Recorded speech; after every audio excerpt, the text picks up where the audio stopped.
I think I've made it incredibly obvious by now, mostly because I won't stop referencing it in my other videos, but I love and adore the anime series The Big O with all my heart. It has a mysterious and cool, if not sometimes utterly ominous atmosphere, fantastic action scenes, cool-ass giant monsters and kick-ass robots, deep existential themes about who we are and the struggle between determinism and free will, tons of loving nods to Batman and old-school film noir, and an incredible soundtrack that ties all of these things together so beautifully. Of course, for all the different genres, tropes, influences, and ideas that The Big O ultimately ends up being something of a pastiche of, one of the most consistent things about it is the rather melancholy tone of it all, often delving into the sort of hopelessness and nihilism that you might expect from a city full of people who literally had their memories, and indeed most of their civilization, utterly wiped out 4 decades prior after a cataclysm that they couldn't have possibly been prepared for. Episodes in the show rarely have truly happy endings, and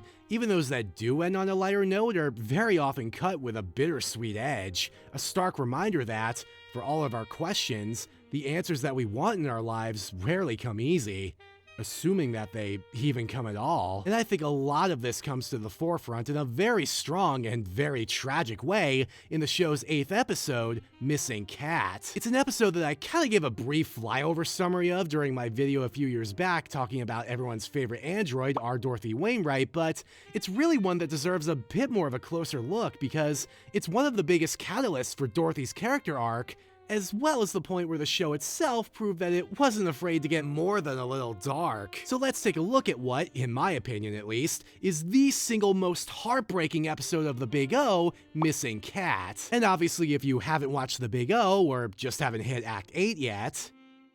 big time heckin' spoilers ahead. But I don't know what I'm doing here. I can't tell what's probable anymore. Anything could happen. Anything could happen to these cats.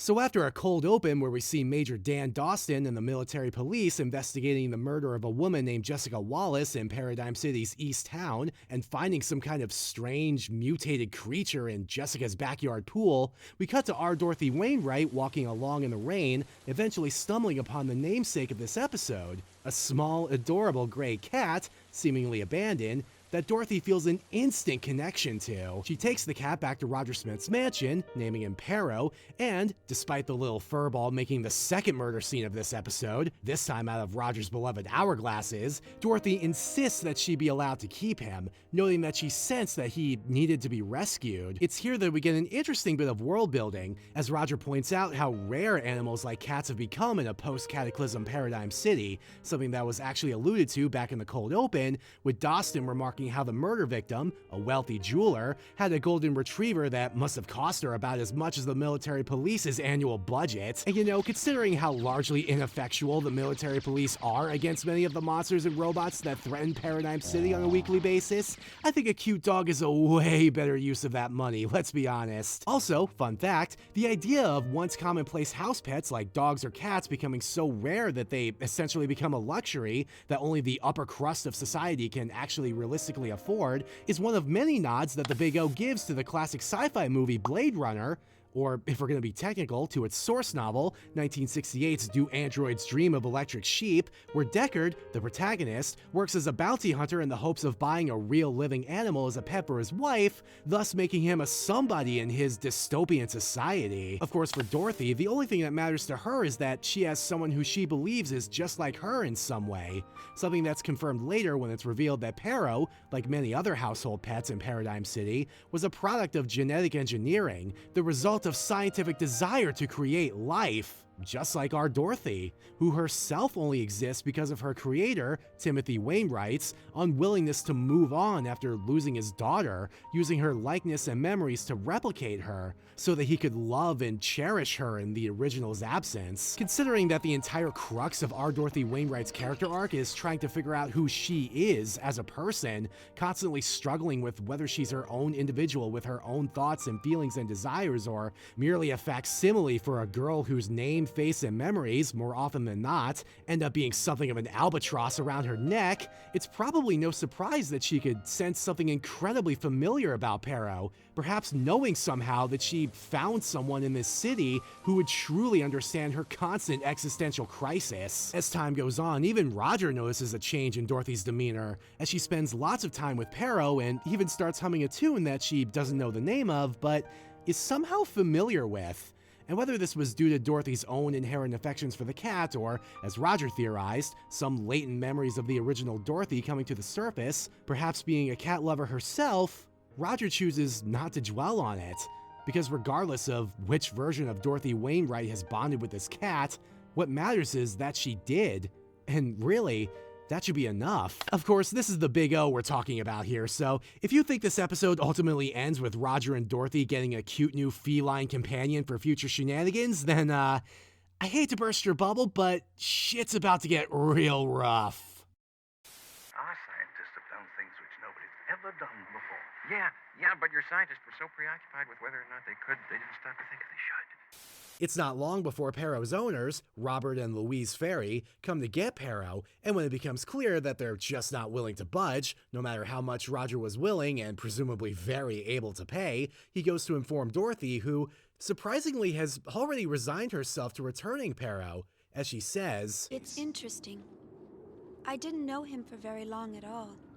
but I'm glad I met him." Of course, before she can actually do that, suddenly an aircraft piloted by a menacing figure, someone that the fairies recognize, snatches up Dorothy and Pero with a claw device and opens fire on everyone else, leading to this honestly pretty awesome shot of Roger's butler Norman just pretty casually whipping out a big-ass Gatling gun to return fire. Unfortunately, despite Roger and Norman's efforts, both Robert and Louise are gunned down in cold blood, and the aircraft escapes with Dorothy and Pero in tow, with Louise using her final moments to helplessly reach up to the sky, desperately calling out for someone named Roy. Like, okay, this obviously isn't the first or last time that the Big O has shown someone just getting murdered on screen, but there was always something that felt so much more, like, visceral about the deaths in this episode to me. Like, this dude just shows up and shreds these two innocent people with a machine gun, all to get his hands on a cat. It's brutal. Before long, we learn that this maniacal gunman goes by the name of Eugene Grant, a so-called alchemist, as Roger's informant Big Ear puts it, a man who got his hands on memories that allowed him access to the keys to life itself. Which of course is just a pretty fancy way of saying that he's a mad scientist who turns living beings into genetic abominations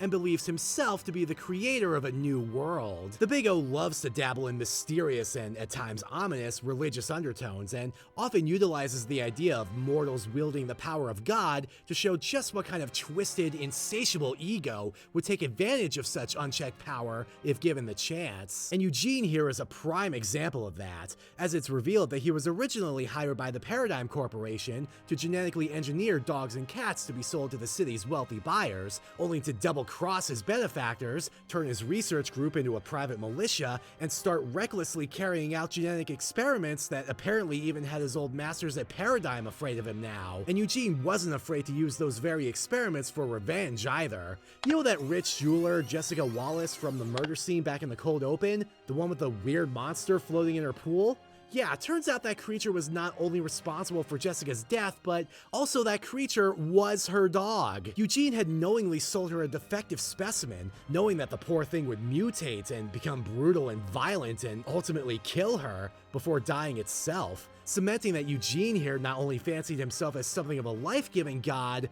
but also a vengeful one. And it's that same egotistical thirst for revenge that drove Eugene to punish the self-serving and foolish fairies for backing out of their pledge to fund his research. And I don't even just mean the part where he used a machine gun to turn them into Swiss cheese either, revealing that he had not only kidnapped their son Roy, but had also used his genetic material to turn him into a cat. The very same missing cat that Dorothy found at the start of this very episode. Now, you would think that being stolen from your parents and turned into a cat by some god complex having weirdo would probably be one of the worst things that could happen to a child, and to that I say,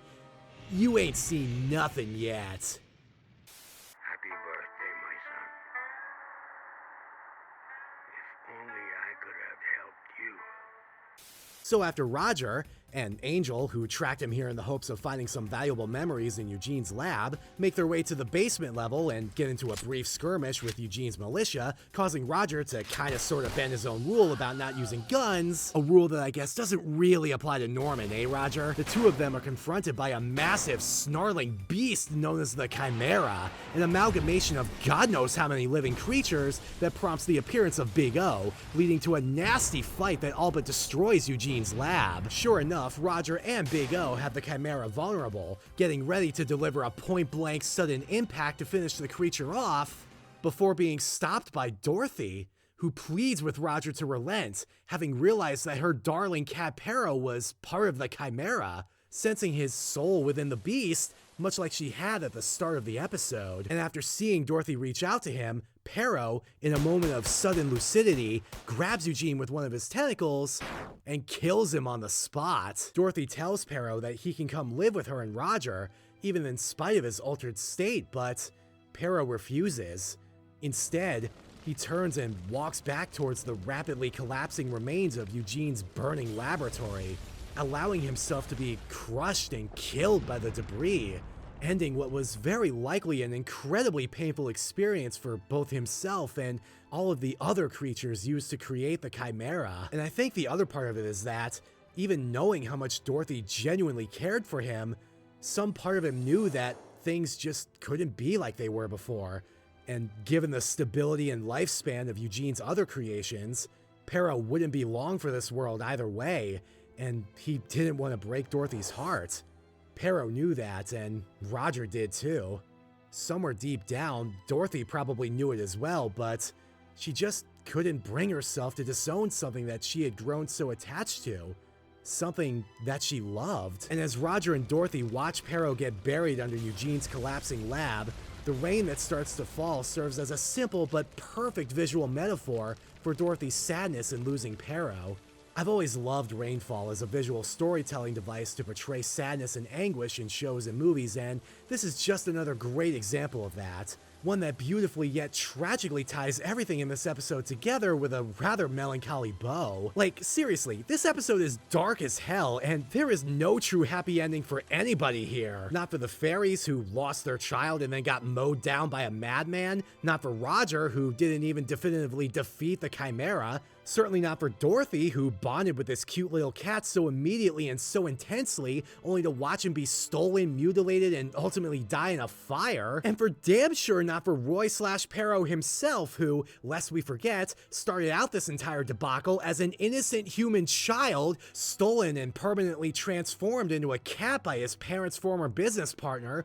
in some sort of sick, twisted revenge ploy, only to then be stolen again while having to watch his parents get mercilessly gunned down in broad daylight, and then he gets mutated again into a giant monster, made to live a life that was likely so painful, so traumatizing, that the actual better outcome in his mind at this point was to end his own life. This whole situation is awful for literally everyone. Nobody wins here. Nobody! And yet, even for all that went so tragically, horribly wrong here, there's still, somehow, one little sliver of hope at the very end of this episode. You guys shared a connection. It totally makes sense you miss him sometimes. Not just sometimes, all the time.